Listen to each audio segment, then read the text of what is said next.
So ayun guys, it's been 30 minutes nung nagising ako. May batang tumawag sa bintana, sa labas. Nagtatanong siya kung may papagawa daw, ganyan. Mapatabas ng damo. Mukha namang harmless, kaya pumayag ako. Tapos nagkwento siya. Sabi ko, kung tagasan siya, sabi niya dito lang daw. So, naghahanap daw siya talaga ng trabaho. 16 years old yung bata.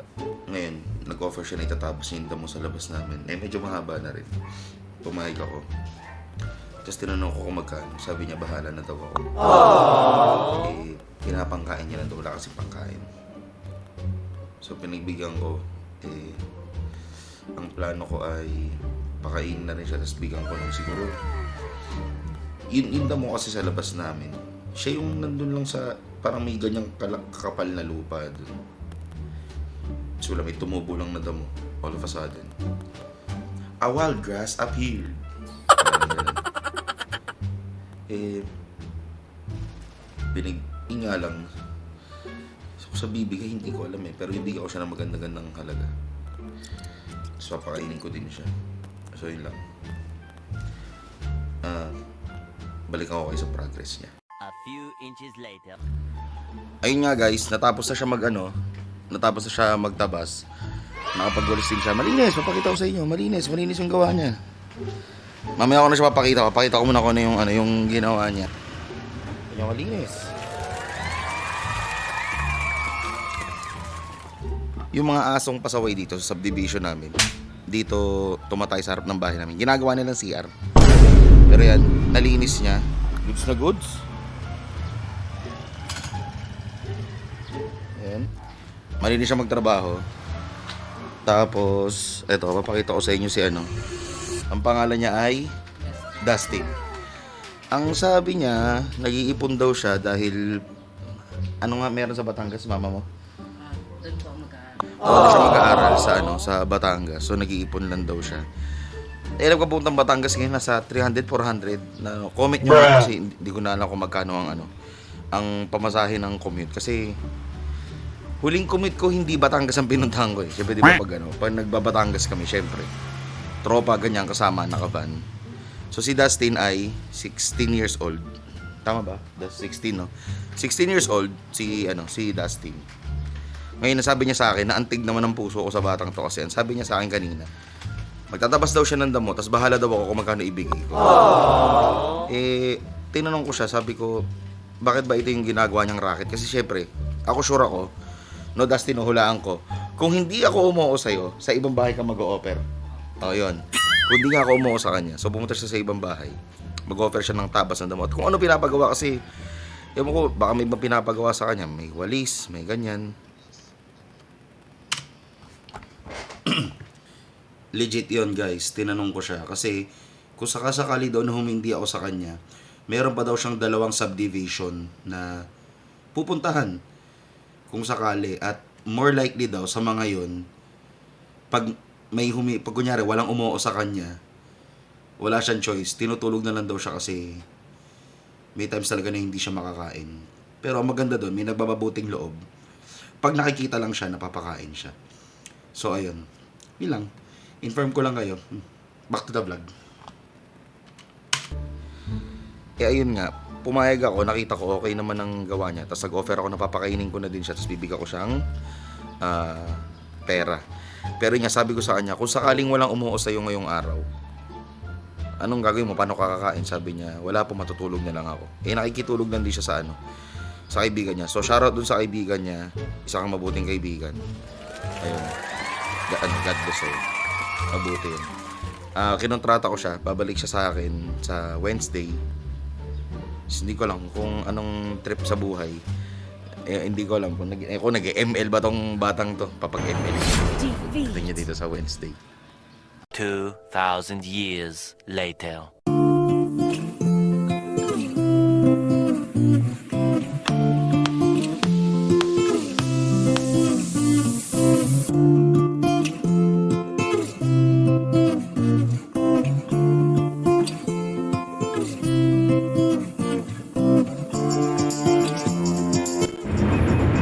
What up fam? Nandito ako ngayon sa sa McDo Molino. Dito lang sa amin. Hindi ako mapag-video, ang daming tao, nahihiya ako. Hindi man ako ganun kasikat para mag-ano dito eh. Bale, nandito ako kami ngayon sa McDo Molino. The reason ba't nandito kami kasi in-apply namin si Baby Liit, si Zach. In-apply namin siya ng ng parang kiddie crew ng McDo. In-apply namin siya bilang kiddie crew. So syempre, bakasyon niya ngayon, wala siya masyadong ginagawa, panay tablet. Kinakain na siya ng gadget. So ang naisip ng kanyang nanay ay i-apply nga siya. Sabay kasi guys, yung graduate nung last time, si Iska.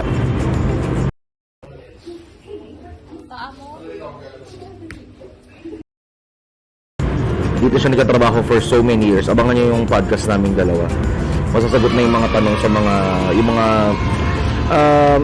everything about fast food. Kasi tagal na ni Nene dito, siguro 5 years, hindi ako nagkakamali, mga ganun. So syempre, alam niya na yung inside and out ng hindi lang ng McDo, ng fast food kasi I think pretty much they're all the same naman. In some aspects, parehas yan. Siguro nagkakaiba lang, syempre marami tayong fast food dito sa Pilipinas, pero specifically in McDo, alam niya yun. So waiting ako sa order ko. Tapos ang time natin ngayon ay 10:30.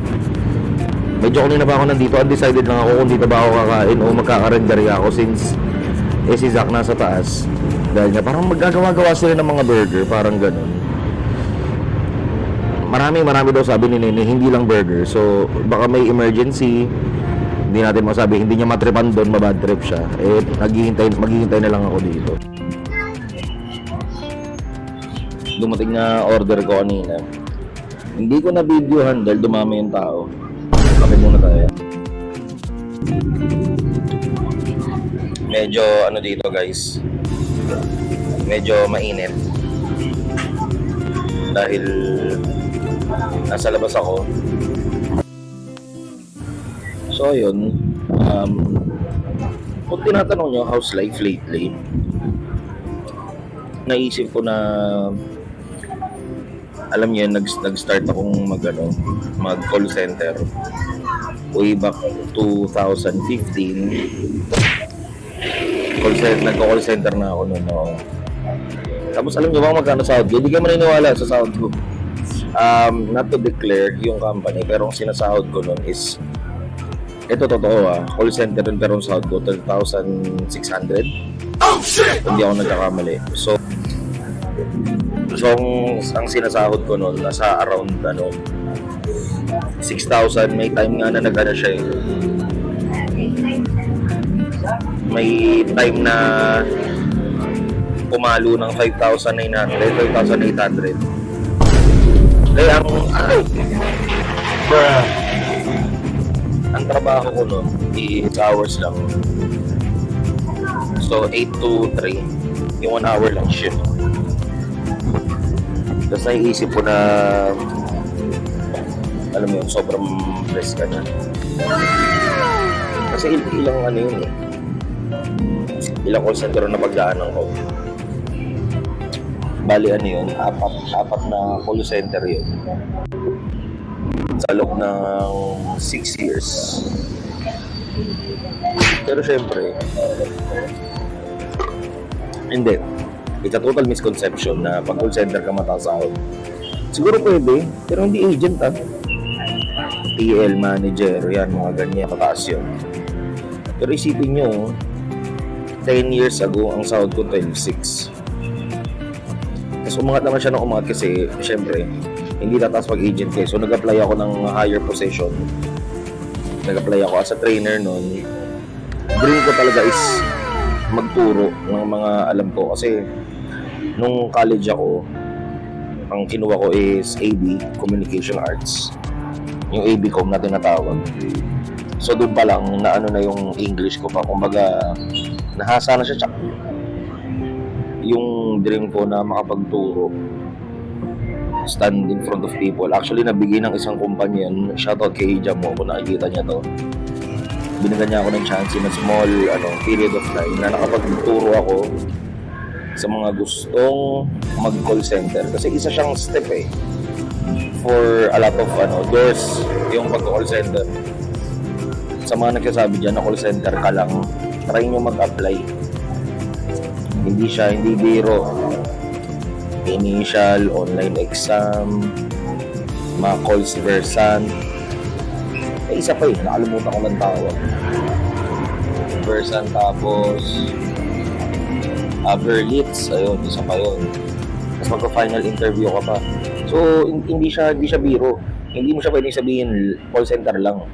Kasi hindi ka naman pumunta doon tapos sasabihin sa'yo, oh, you're hired. Walang ganun, Ang hirap-hirap. Words per minute, dati is 30. Ngayon, I've heard, kasi guys nga pala, nagtuturo ako ng mga gustong mag-call center. Ito yung company link. Ayan, tinan nyo sa Facebook yan. Mag-inquire kayo. Nung dati ginawa ko siyang online.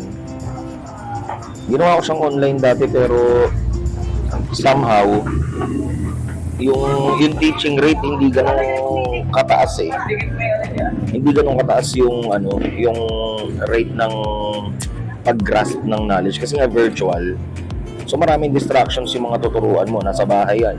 May mag-hi lang doon sa likod ng camera o may tumahol lang na aso, distracted na yan. So itong kumpanya na to, ito yung binuo kong parang virtual company. Gagawin ko na siyang face-to-face. Magtuturo ako sa bahay. Nagpaalam ako kay Mrs. So, yun. Magtuturo ako sa bahay. Una, free yun. Pero since ngayon, nasa bahay, syempre may kuryente na. Iniisip ko baka mayroong free meal. Pero, baka sa 3 days, hindi natin alam. Titingnan natin kung magkano ang ipapabayad. Sa akin naman ayaw ko mag-charge ng sobrang taas. Yung mga may iba 300, 200, walang ganun. To the topic niya, naisip ko lang na ang layo na congrats self na yung past self ko, siguro this is something na he will be proud of, na nahihirapan siya dati tapos andito na tayo ngayon. Dati ang fast food ko tuwing sahod lang nung nag-call center pa ako kasi kahit living with with relatives, yung lola ko kailangan niya talaga ng tulong. So hindi ako sumasablay ng bigay kasi marami kami sa bahay. Tapos yung mga pinsan ko that time, wala pa silang trabaho Buti ngayon meron na. Kahit pa paano nakakatulong na. Tsaka lola ko talaga sumasalo ng lahat. So kailangan niya talaga ng tulong. Kumbaga ba, kailangan may mangyari. Kailangan may mangyari sa plano ko Kasi ang plano ko, kumbaga ba, alam mo yun, retired na yung lola ko. Gusto kong makaranas siya ng, hindi naman luxury. Pero makaranas siya ng konting ginawa. Hindi ko man mabigay yun fully, pero matulungan ko siya sa mga kailangan niyang gastusin. Kumbaga ba, sinabi ko sa isip ko nung na kasi nanay ko nandun din sa sa ibang bansa. Nanay ko may may utang, syempre. So hindi lahat din ng nasa ibang bansa mayaman, may pera. Hindi. Umuwi yung nanay ko last December. Hindi kami, kasi dati mag-uwi nanay ko, nakakapag-duty free pa. Sabi niya, pag na-short ako, naisip ko, di naman siguro siya masya-short. Hindi, na-short nanay ko. Kumbaga dahil na-short siya, hindi dahil marami siyang gustong bilhin. Yung mga binili niya, para din sa amin. So nakamagkano rin siya. Siyempre, tagal din hindi nakauwi ng nanay ko, na-deprive siya. Kumbaga ba, bilang, siyempre, naiintindihan ko nanay ko, shoutout sa nanay ko. Naiintindihan ko siya kasi na-deprive siya sa pag-aano sa akin. Liga. Liga ka.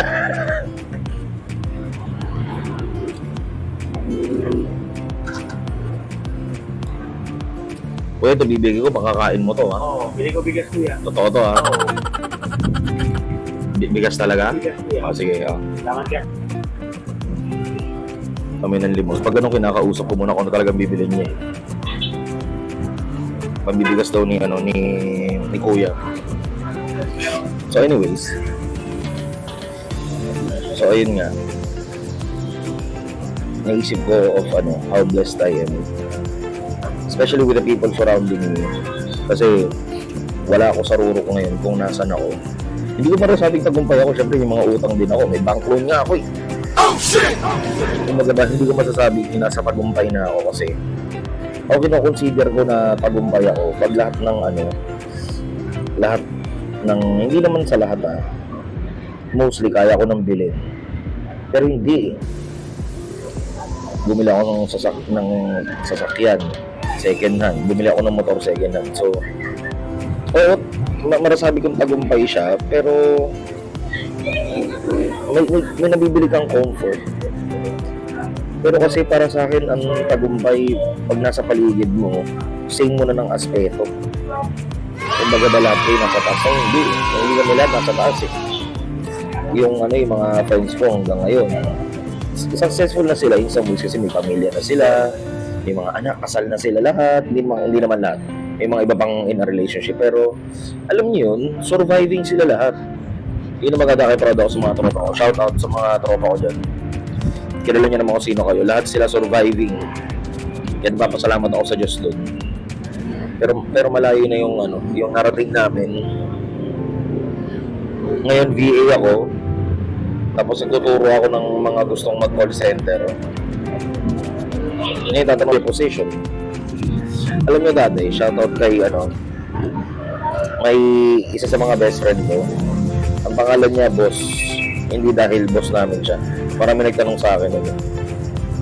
Bakit boss tawag ko sa kanya? Boss mo ba siya? Sabi ko hindi. Boss talaga pangalan niya.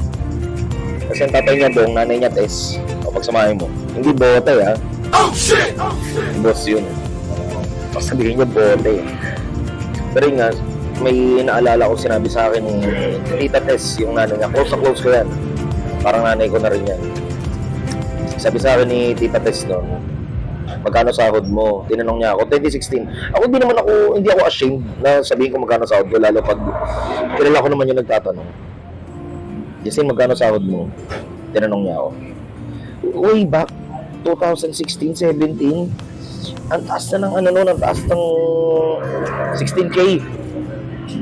Para sa akin, mataas na yun, syempre. Noong time na yun, kasi living with relatives ako. Single ako lang mag-isa. So sabi ko sa kanya, ay tita, ako, 16. Sabi niya, mababa. Sabi ko, mababa pa ba yun? Ang ginawa ko, let's say, yung time na yun, kunyari, may asawa ako, 16 ang sahod niya, 16 sa akin. So 32 yun, as a household. Sabi niya, maliit daw, hindi daw makakabuhay ng pamilya. Ngayon, nagets ko na siya kung bakit. So tumama siya dun sa, na yun. Tumama siya dun sa part na yun. Hindi talaga siya enough. So tama siya. Shoutout kay Tita Tess. Antayin lang natin si Isang. Proud na siya. Shoot! Shoutout sa may mga pangarap dyan. Huwag niyong ititigil yan. Ituloy nyo lang dyan. Kung nasan man kayo, mag-grow kayo, magpakadalubhasa kayo. Ngayon, pag dalubhasa na kayo, kung nasa ang field kayo, itry nyong ituro yan. Kasi masasabi nyong nagsasucceed na kayo kung natuturuan nyo ng mga nasa paligid nyo. Kasi nakakapag-share na kayo ng knowledge, eh. Totoo yan na sharing is caring. Ngayon, if you're sharing knowledge, caring talaga yan. You share the knowledge para yung lahat mag-grow din. Tandaan nyo yan na hindi laging nasa baba tayo. At nakauwi na kami. Sa sobrang init, hindi na namin ginaya. Tignan mo yung buhok ko. I'm so fucking ugly. Bruh. At ito na, ang galing McDo. Kuya, say hi. Yan. Gumawa daw sila ng ice cream ngayon, pero parang hindi siya masaya. Naglalaba ako kasi Lunes na. 1 linggo na yata nakakalipas. At meron... Ano pa ulit dito? Ayan, si Dustin, nandito siya ulit para tumulong sa akin. Actually, kaya ko naman mag-isa to. Yun nga lang kasi, naaawa ko sa batang nire. Kaya pinapupunta ko siya. At, ang tawag dito, maglalaba ako, sabi ko sa kanya, para kaming factory. Ako maglalaba, ako magda-dryer, tapos siya magsasampay. So, yun. Babalitaan ko kayo mamaya. Nandito siya at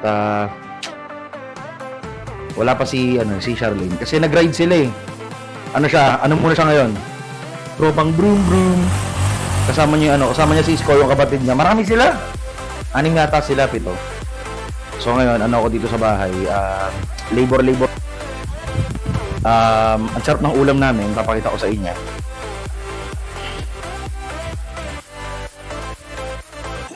Madaling dapat to ni Charlene na iwan niya. So, kami ang kakain.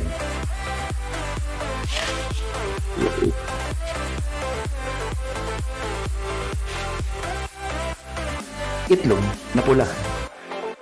Na parang kinamot na ba. Hindi kita tuloy. Hindi kita tuloy, siyempre. At ang dami kong labahin ngayon. Ewan ko. Dahil siguro mainit last week. Kasi ako, guys, kung sakaling para lang alam nyo, ayoko natutuyuan ng pawis. Kasi syempre, sa panahon ngayon, dali magkasakit eh. Although may mga vitamins. Ay, ang dami kong vitamins Ayun Although may vitamins, hindi kasi okay na natutuyuan ako ng pawis. Tapos for some reason, pag pinagpawisan ako, hindi for some reason, ang reason nun, mainit talaga. Ayoko magpanggap, mainit talaga. Pag pinagpawisan ako, rekta palit ako ng t-shirt. So, gagawin ko t-shirt ko, hubad. Pupunas ko sa likod ko kasi pawisin ako sa likod. Tapos, ayan ang resulta. NANI?! T-shirt yan. Ang dami. So, marami ako lalaban ngayon. Siguro abutin ako ng mga 5 nito. Yung iba baka bukas sa matayo kasi masasampay mo ng alas 5. Hindi mo siya maano. Ayun, babalikan namin kayo mamaya. Titignan natin kung ano pang ganap dito sa